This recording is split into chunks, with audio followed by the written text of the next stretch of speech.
या ठिकाणी बापूंनी आपल्या आयुष्यामध्ये बापूंच्या बाबतीमध्ये तर भरपूर काही मंडळीने सांगितलं, परंतु जबाबदारी फार मोठी आहे. कारण की जोपर्यंत बापू होते तोपर्यंत आम्हाला कदाचित या गोष्टीची जाणीव नव्हती.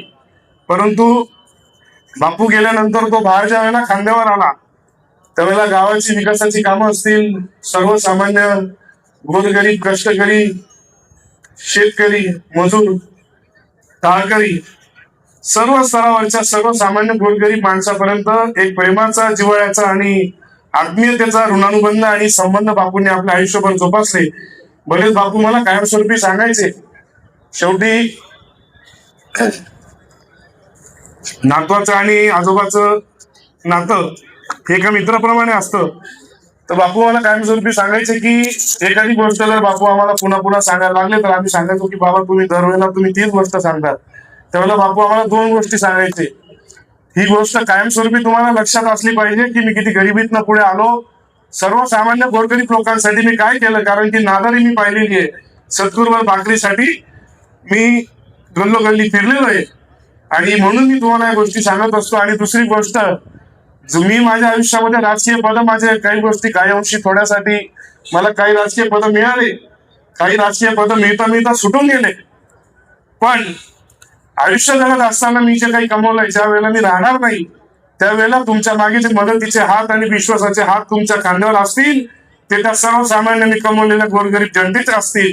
आणि आज या ठिकाणी बापूंना गेल्यानंतर जरी 1 वर्ष झालं असेल, आज ते माझे सर्व आमच्या गावातली तरुण पिढी, माझे सर्व मित्र नातेवाईक, सर्व जे आपुलकीने जोडलेले घोटाळा असतील, त्या ठिकाणी बापूंनी निश्चितच संजू बाबांनी आपल्या लेखामध्ये ठिकाणी लिहिलेलं आहे की बापूंनी कधी समाज, जातपात, राजकारण या विषयावर केलं नाही.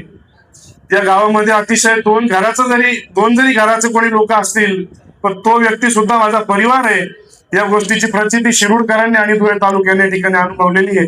मी या ठिकाणी शेवटच्या याच्यात एकच सांगेल की जी गोष्ट बापूंनी आपल्या आयुष्यामध्ये ज्या गोष्टीचा निश्चय केला ती गोष्ट पूर्ण केली. आणि गेल्या मागच्या वर्षी 22 जानेवारीला 19 जानेवारीला आज या ठिकाणी बापूंना जाऊन वर्ष झालं, परंतु त्याच्या 1 वर्ष आधी आमच्या शिरूर गावात म्हणजे पूर्ण उत्तर महाराष्ट्रामध्ये जे गाजलं ते आमचं राम मंदिर. आणि या राम मंदिराच्या 19 जानेवारी 2023 मध्ये एवढ्या मोठ्या राम मंदिराची शोभायात्रा त्या ठिकाणी निघाली होती.